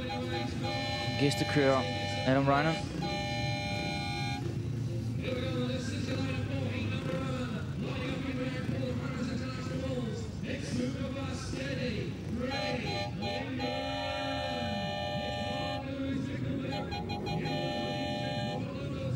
Så en dårlig dag, der blev endnu værre for Troy Batchelor. Han har ikke scoret nogen point i hans 2 første heats.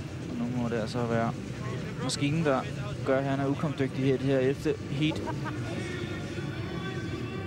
Nu stedet i pladsen for Adam Ryan.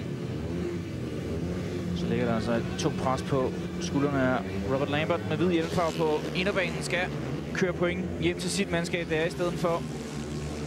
Ja, det ligner, at det er Lindgren, der kommer først ud af første sving. Nej, det er Minsanden Lambert.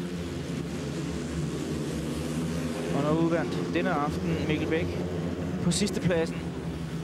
Lindgren ligger ikke mange længder væk fra Robert Lambert. Og så lukrerer han altså på første fejl for briten. Noget af en tvekamp, de to har kørende i front. Lindgren afviser igen briten. Svenskerne er utrolig godt kørende denne aften i Wolverhampton. Ryan holder det enkelte point, som der sikrer en 3-3. Ja, det fik jeg sagt for tidligt. Bæk presser ham i øjeblikket. Jeg tror også, han kommer forbi danskeren. Kæmper altså med næb og klør om det ene point dernede. Og det ligner altså, at det falder ud til dansk favør og til Wolverhampton. 4-2 sejr i det her 11. heat. Suverænt kørt på ny af Freddie Lindgren. Fik altså for kort tid siden lige præsenteret et par af de tidligere klublegender. Der er ingen tvivl om, at han er det klart største navn i Wolverhampton, hvad angår Speedway. Taktfaste klapsalver ned mod svenskeren. Knyttet ned ud til de fremmødte hjemmefans her på arenaen Manmore Green. Og der var der i den grad race om det her i 11. heat.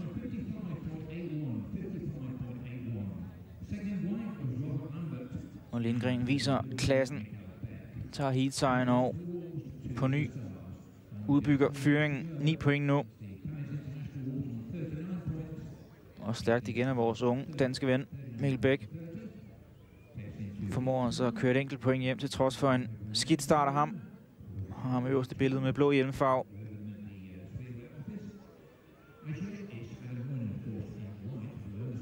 Formåede altså at sætte Adam Ryan under tilpas meget pres til, at der kom en fejl for Australien.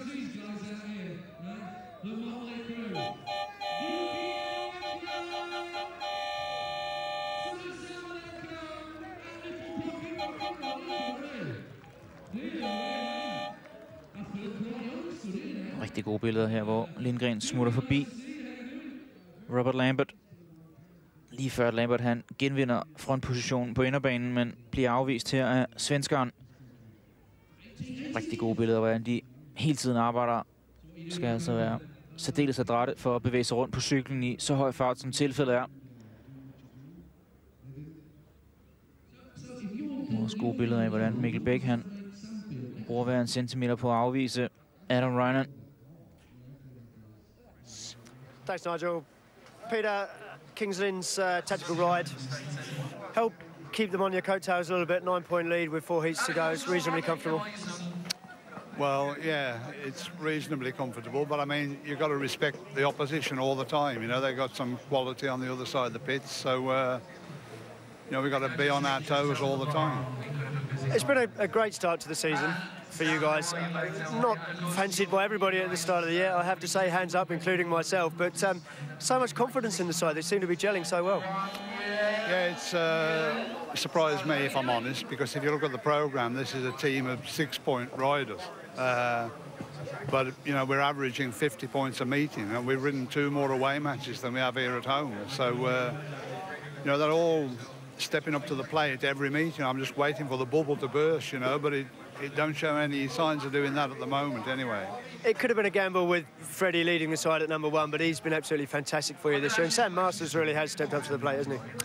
Yeah, he's having a terrific season, Sam. I think that his grounding at Edinburgh is having a lot to do with that, because this track and Edinburgh is very similar, and he's able to pick the line here, you know. But I mean, he's really stepped up to the plate, and see tonight this is his first appearance in one of the heat leader positions, but he don't show any signs of slackening off at all. You know, he's going really good. Great stuff. Well done. Thanks, Pete. Thank you. Yep, 39-30, Wolverhampton lead. And we see Wolverhampton again this coming Wednesday, June the 1st, at the Arena Essex Raceway, live on Sky Sports. It's the Lakeside Hammers against Wolverhampton Wolves. And on paper, when you look at the two sides, Lakeside going well. They've had a good start to the season so far. They've got the points on the board, Lakeside, and that's important, isn't it? Yeah, it is. They've raced more races than everybody else, but there's no question that they've got points in bag. But I sense that Wolverhampton will be going there full of confidence. Pete Adams will be quite keen to go there. They've got riders in the team that will adapt to the tight technical demands of the Lakeside track. But I think that it could be a real good tussle. Both teams probably will be unbeaten at home going into that meeting. And certainly I expect a real tussle down there at Purfleet. Could it go the distance? Could we see a Heat 15 decider on Wednesday night? Yeah, it could very well be. You know, I could see it being very talented.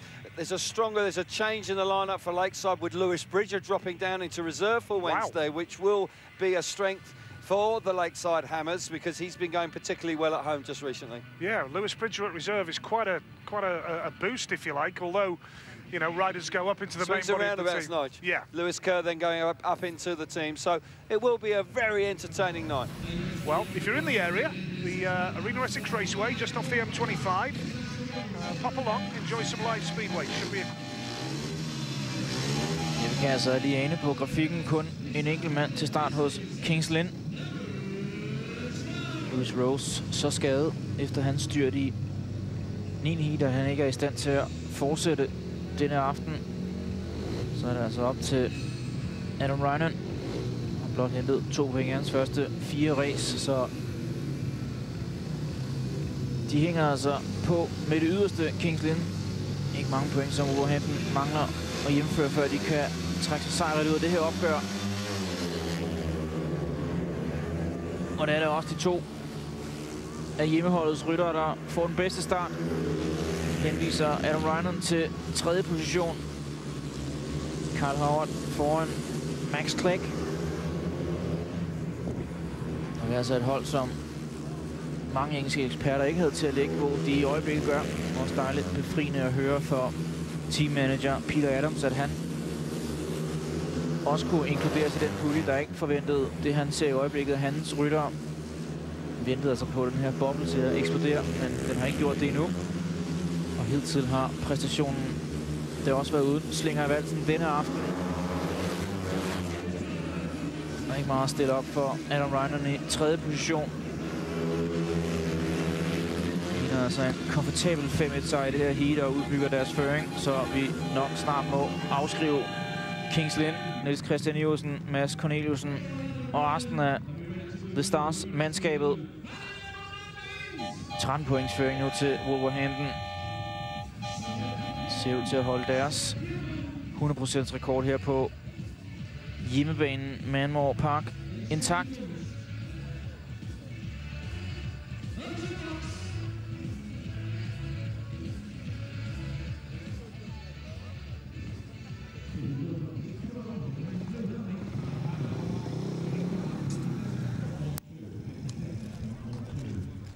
Får også kørt et par point ind på kontoen. Carl Howard var som der blev eksploderet af heat nummer 9, efter han kørte Lewis Rose af banen.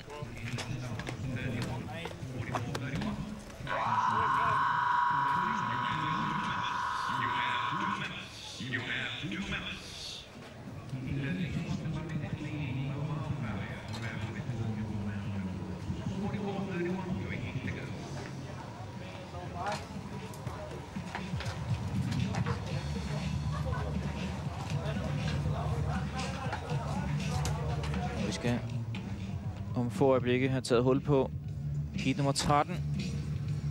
Billedet svenske Jonas Kylmäkorpi. Og det har altså også dansk islet, det her heat. Niels Christian Iversen på bane nummer 2 med hvid hjelmfarve.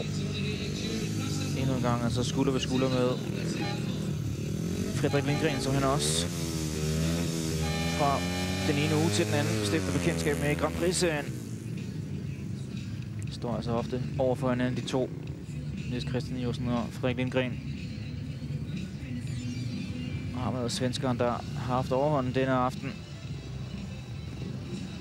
Det er de kolde facts for Troy Batchelors aften. 0 point i heat 3, 0 point i heat 6, og så den her maskinfejl, der gjorde han ikke stillet til start i heat nummer 11.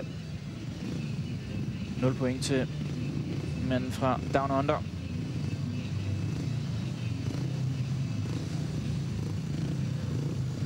Og bestemt en rytter, de skal have gang i den resterende del af sæsonen, hvis de skal gøre forhåbninger om en top 4-placering, der altså sikrer dem playoff.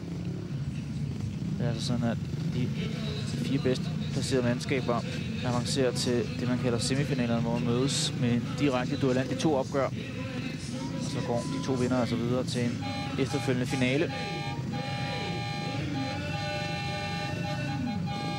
8 point er ikke meget slinger i valgen hos Frederik Lindgren.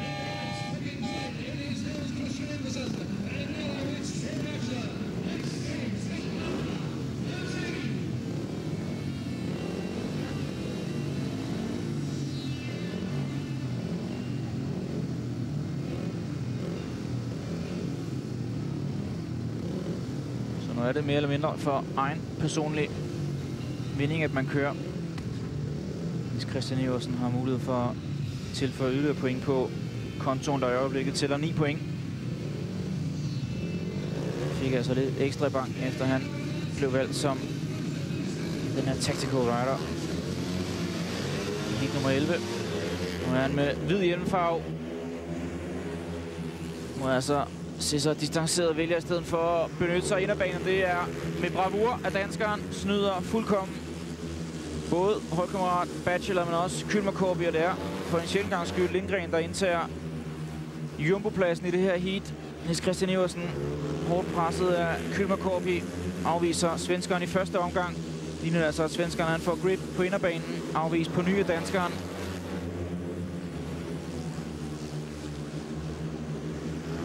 Nu er vi at distancere svenskeren en smule nu her. Ligner en mand i kontrol, Niels Christian Iversen. På vej ud på 4. sidste omgang. Fortsat Lindgren på 4. sidste pladsen. Det ligner altså, at Kings Lynn får reduceret en smule på scoreboardet. Ingen slinger valsen hos Niels Christian Iversen. 3 sikre point ind på kontoen.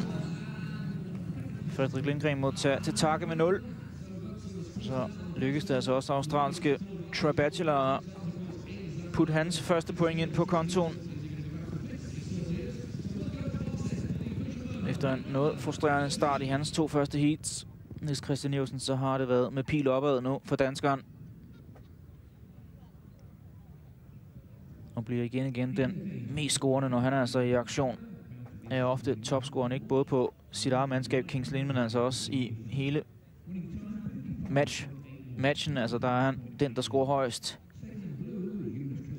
Og har stået for godt halvdelen af Kings Lynns heatsejr i indeværende sæson.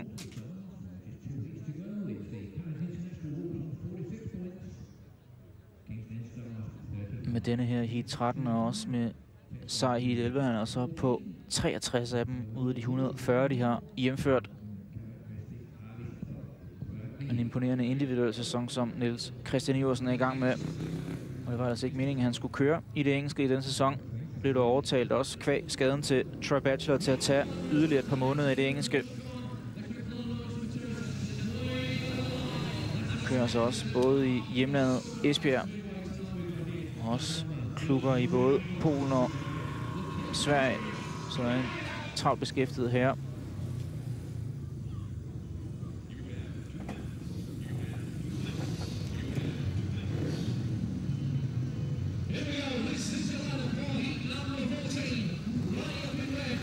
År, næst sidste heat. Kan altså se, at Wolverhampton har kørt sig op på 46 point, hvilket gør, at de vinder dette opgør. Så nu er det blot de sidste formaliteter, vi skal have kørt i hus.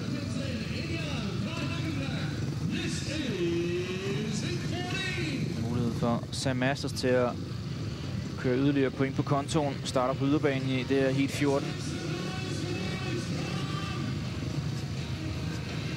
Side med Robert Lambert, den næstbedste for Kings Lynn den her aften.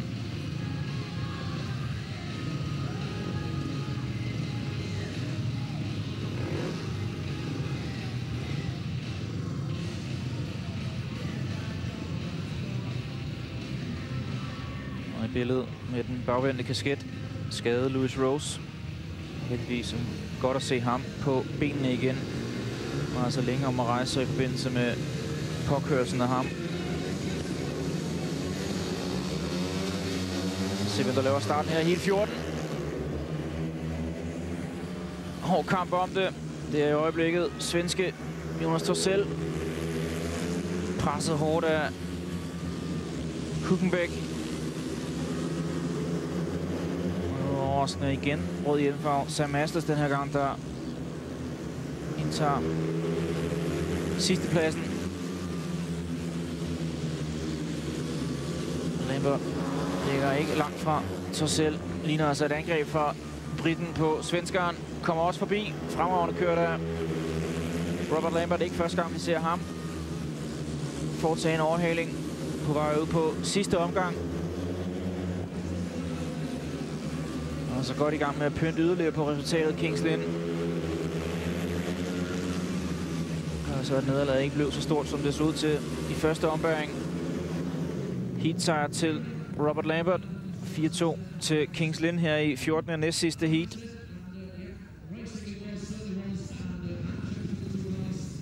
Så lige takker for godt race mod svenske Jakob Torssell.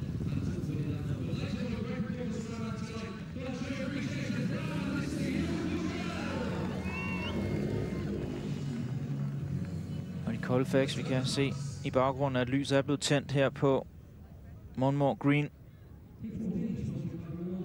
Altså på vejen i aftentimerne her i det midtengelske.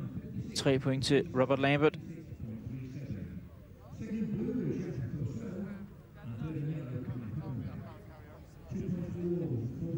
Det gør så også, at han høster en personlig fin aften.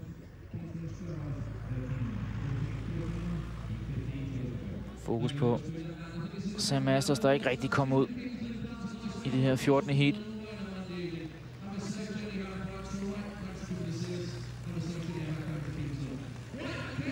Nu er der også svenskeren med blå hjemmefarve nummer 4, Jakob Torssell, der laver starten. Og kunne til sidst ikke modstå presset for Lambert.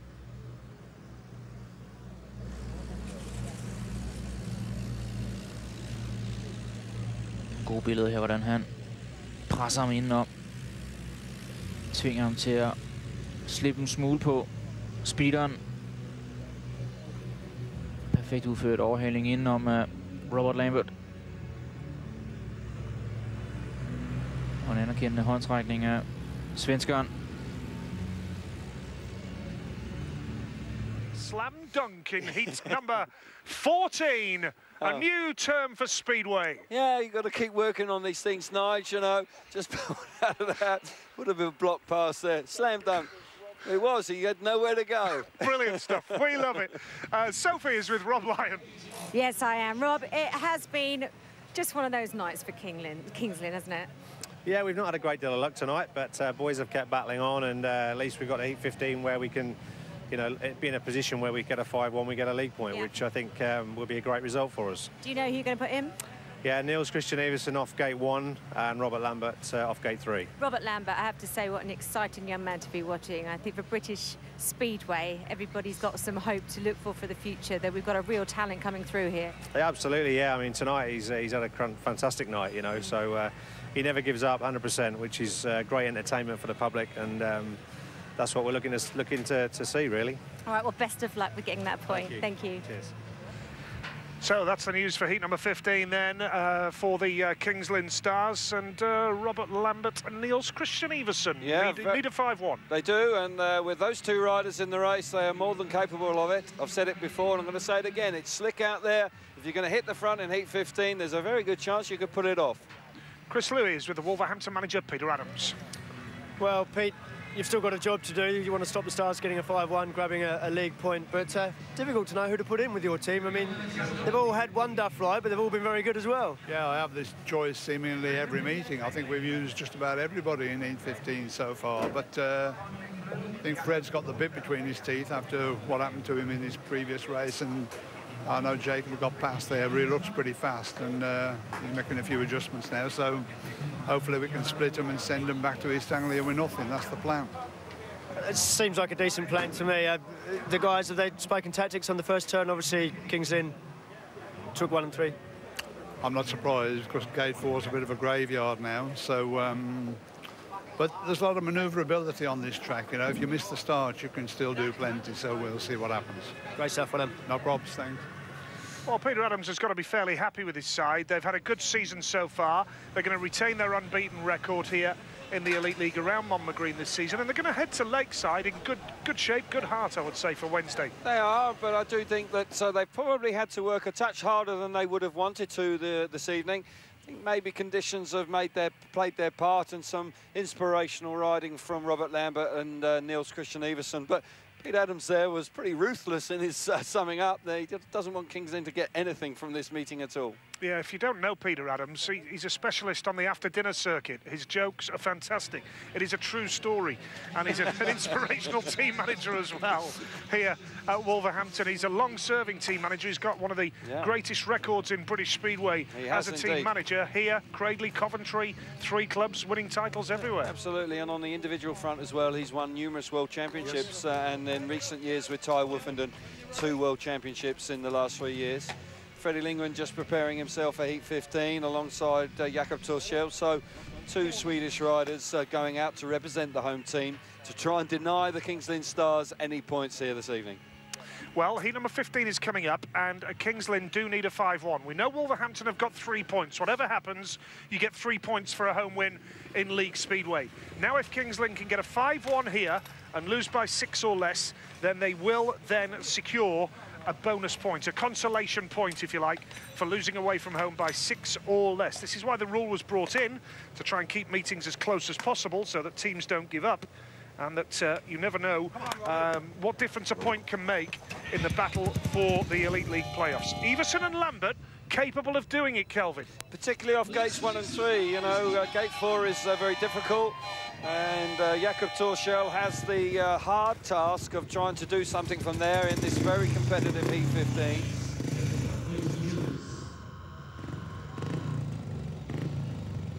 Ja, vi skal altså have taget hul på 15. og sidste heat, som vi hørte, der blev sagt i det engelske studie, så har Kings Lynn altså fortsat mulighed for at køre et enkelt point hjem. Det er altså sådan, at det engelske ligasystem belønner udebaneholdet, hvis de taber med 6 point eller mindre. Og det kan man altså med en 5-1 sejr i det her heat. Altså en heat-sejr og en anden plads til Kings Lynn bringer sig ind for 6 point. Vi har altså hørt reaktioner i begge lejre. Wolverhampton-ejer Peter Adams vil gøre alt for at undgå det her og sende dem tilbage, hvor de kom fra med ingenting, som han sagde det. Derfor har han altså valgt Frederik Lindgren og en anden svensker, velkørende Jakob Torshäll. Men det har været imponerende at være herren i gul hjemmefarve. Fyldte altså blot 18 år i april. Robert Lambert. Det er altså ham, som sammen med Niels Christian Iversen skal forsøge at tage et enkelt point med her fra The Midlands. Og ikke specielt overraskende, at Robert Lyon vælger at gå med Niels Christian Iversen og Robert Lambert. Har med afstand været de 2 bedste kørende folk hos Kings Lynn. Har været lidt shaket her mod slutningen fra Frederik Lindgren efter en fin start af ham. Han taget den røde hjemmefarve, som så ofte før. Og med Niels Christian Iversen på inderbanen med hvid. Og ja, der får vi altså... Ligner altså, det var med blå hjemmefarve. Torshäll, der er første mand i elastikken. Rødt flag. Det er spændende at se på de langsomme billeder. Hvem der først får kontakt. Ja, uden tvivl med blå hjemmefarve er det Jakob Torshäll. Og det ligner altså banevejen endnu bedre for det gæstende mandskab. Det ligner en udelukkelse af svenskeren i det her Heat 15.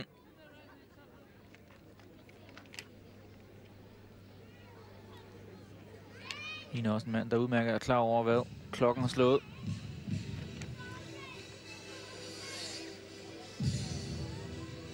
Altså indtil videre marginalen, der er gået med The Wolves.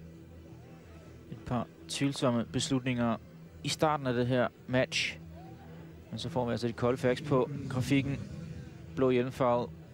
Jakob Thorsild kan køre i hangaren og være færdig for i aften.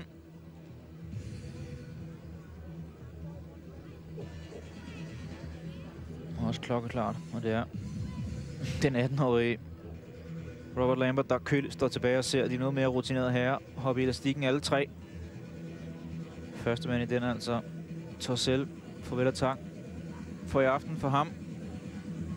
Og så blev oddsen altså en smule bedre for Kings Lynn. Altså kun en enkelt mand, de skal holde bag sig. Niels Christian Iversen og Robert Lambert.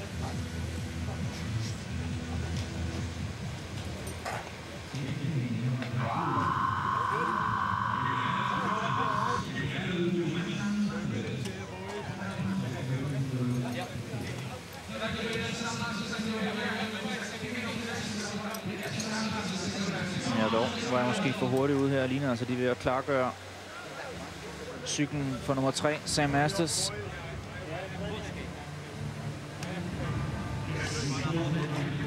Altså de her skæbnesvanger 2 minutter til at skrue færdig, før han skal stå klar ved elastikken.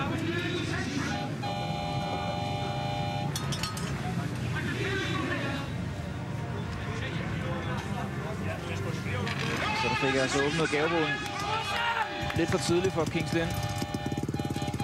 Skal altså fortsat duellere med 2 Wolves-ryttere. Der er bestemt også en her, Sam Masters, der formår at skrave point sammen på ugentlig basis. 24 heatsejre indtil videre i sæsonen.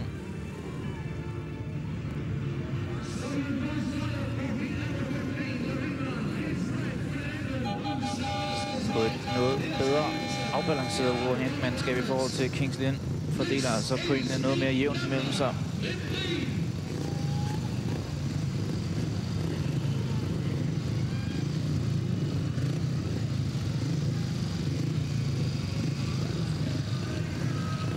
Så situationen fortsat den samme.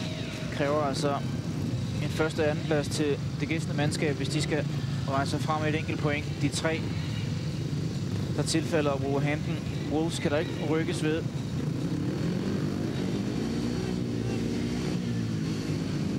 Fortsætter altså deres ubesejrede stime her på egen bane. Jeg var inde på det tidligere, men på torsdag mødes de 2 mandskaber igen. Denne gang er det Kings Lynn, der byder indenfor.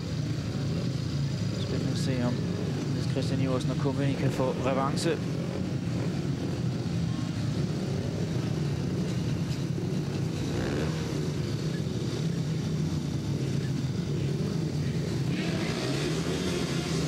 Skal vi have 15. heat afviklet. Starten går her.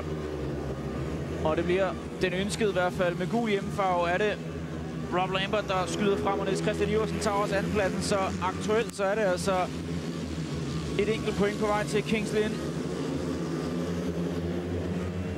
Og det er, som aftenen er skrevet frem, nok mere end de har tur håb på. De var altså nede med en 13-15 point undervejs. Niels Christian Iversen står stille. Formår over på fart i cyklen igen. Hold Lindgren bag sig. Halvanden omgang tilbage. Det bliver altså en tvekamp mellem de 2 skandinaver. Kan Iversen holde Lindgren bag sig? Det ligner altså en særdeles velkørende Rob Lambert kører 3 point hjem. 2 sving tilbage til Niels Christian Iversen. Afviser Lindgren i den første op mod langsiden. Sidste sving nu her. Ligner at Kings Lynn de får det maksimale ud af aftenen. Et enkelt point til dem. Også high five til hele mandskabet. Det rykker dog ikke ved, at de taber det her opgør til Wolverhampton Wolves. 49-44 bliver slutstillingen. Men bestemt cadeau til det gæstende mandskab. For ikke at opgive øvret alt for tidligt. Ikke kaste håndklædet. Så anførte den her teenage-komet Formentlig ikke det sidste, vi får at se til Robert Lambert.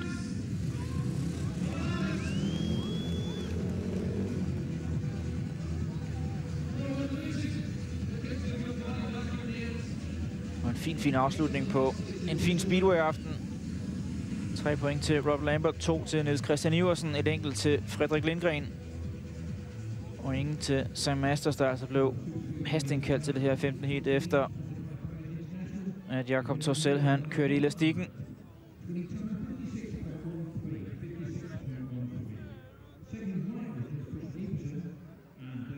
Og det giver så en slutstilling på 5 point sejr til Wolverhampton Wolves. En sejr, der aldrig var for alvor i fare. Så så ikke tilbage efter heat 2, hvor stillingen var 6-6. Så udbygger man langsomt føringen.